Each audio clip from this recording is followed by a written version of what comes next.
Hi everyone, this video is going to be an update on the magnetic Galaxy V2s that I received around 3 weeks ago. I did around 120 solves on both cubes and I think they're both pretty good. For price, they're $29.95 on SpeedCube Shop, which I think is a pretty good price, mostly because I kind of expected these to be 45 plus because magnetic magmixes aren't very easy to make. Takes like 120 mags, a lot of time. But at $29.95, it's very cheap and, well, I don't know about cheap, but a lot less than I expected it to be. And it still maintains a really good performance. The magnets are pretty noticeable, but I don't think they don't really. I wouldn't really say they slow down the cube all that much.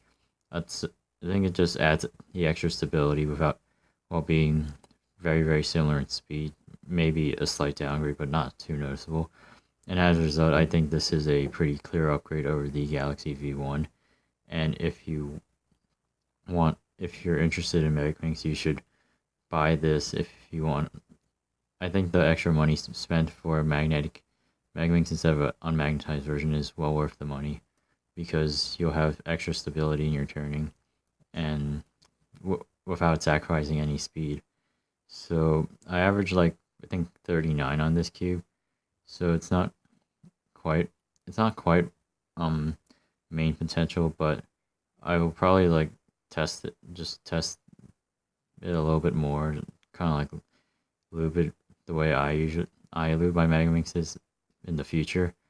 For the upcoming comps, I will probably stick to my Shao Pearl, and then after those comps, I will just figure out. I'll lube this, and then I'll just compare the two to see which one will be my main in the future. Each Galaxy V2 also comes with a black set of tiles here, so if I'm just gonna open these out, these pieces aren't magnetized, but as you can see, you get this block of, I think, like 10 or like 10 magnets or something like that.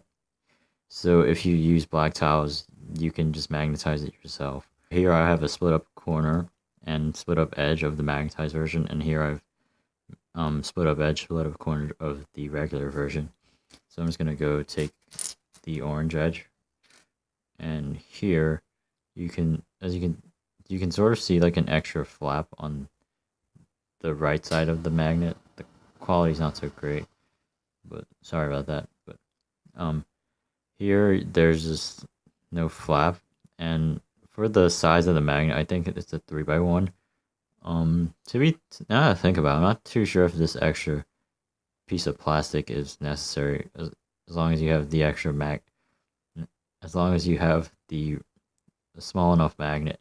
But I guess it kind of keeps it in place to make sure it doesn't slip out or something like that.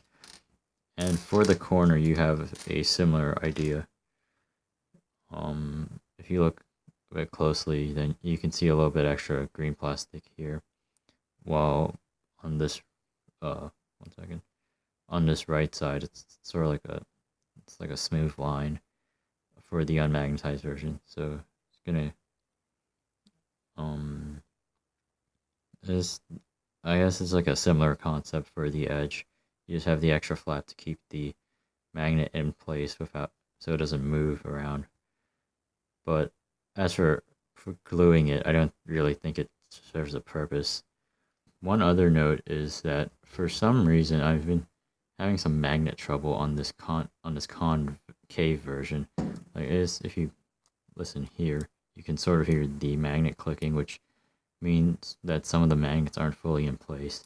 I haven't had any problems with that on the sculpted version, but I've had a couple magnets move around while scrambling this one, so I'm not too sure what that's about. But I guess as a heads up, if you want to order the concave version, you should, I guess, be prepared for the possibility of some magnets not being fully glued in place.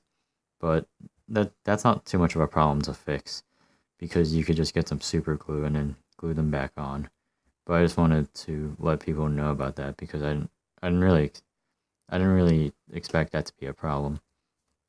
Aside from that, I've pretty much said everything about these cubes. Just a more stable version of the V1 without really sacrificing speed.